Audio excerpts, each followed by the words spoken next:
TIB মস্কারা করে, CDP মস্কারা করে, আসিফ আকবররা ফাইজলামি করে, কিছু সাংবাদিকরা আছে তারাও ফাইজলামি করে। কোথায় ছিল, গুম ছিল না লুকাই ছিল, কে জানে, আল্লাহ জানে। এসে সংবিধান শিখাচ্ছে। তো কথা হইতেছে, এত ফাইজলামি মস্করার জবাব দিতে গেলে সরকার কাজ করার সুযোগ পাবে না।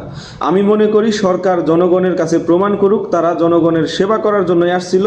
হুদাহুদি এই সমস্ত আংফাং বিষয়ে নজর খুব একটা না দিলেও চলবে, এগুলার জন্য আমরাই যথেষ্ট। আমরা হলাম রেজিস্টার্ড সার্টিফাইড মেডিকেল অ্যাসিস্ট্যান্ট। আমাদেরকে বাংলাদেশ রোড অ্যান্ড সেফটি প্রজেক্টের মধ্যে আমাদেরকে হায়ার করা হয়েছে দুইটা সিটি কর্পোরেশনের। আমাদেরকে যে রোডের অ্যাক্সিডেন্টাল ইনজুরিগুলা সেগুলো প্রিভেন্ট করার জন্য এবং ইমার্জেন্সি ট্রিটমেন্ট প্রদান করার জন্য। টিআইবি কি করছে, সরকারের মেয়াদ 100 দিন পূরণ না হইতেই আগের রিপোর্ট পরের রিপোর্ট মিলাইয়া জগা খিচুড়ি করে একটা রিপোর্ট পারাপারি করে পাশ করে দিছে। ইতিহাস ঘটাই ফেলছে, অতীতে এরকম কিছু নাই আর কি।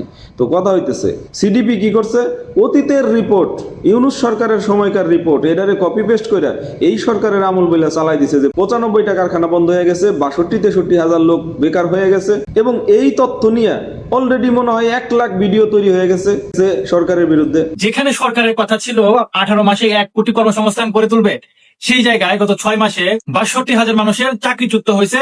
কথা ছিল 18 মাসে 1 কোটি কর্মসংস্থান, কিন্তু মাত্র 6 মাসে 61,000 মানুষকে বেকার করে দিয়েছে। তো কি করবে এখন? এই যে মস্করা কইরা পরে আবার ক্ষমা চাইলেন, কিন্তু যা হবার ক্ষতি তা তো হয়ে গেছে। আবার দেখেন আসিফ আকবরের মতো একজন ব্যক্তি যার নিজেরই দেখা যায় গিরগিটির মতো এক এক সময় এক এক রূপ ধারণ করে, তিনি জনাব সালাউদ্দিন আহমেদের ব্যাপারে বলতেছে যে তিনি গুম ছিল না পালাই ছিল আল্লাহ ভালো জানে। চিন্তা করছেন?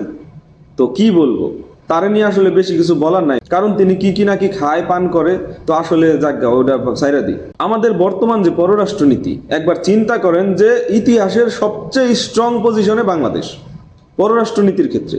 তাইলে আমাদের পররাষ্ট্র প্রতিমন্ত্রী হুমায়ুন কবির, এখন তারে নিয়ে শুরু হয়েছে আপনি কি বাংলাদেশের নাগরিক কিনা, আপনার কি পাসপোর্ট আছে কিনা, আপনি কি বিদেশি নাগরিক কিনা।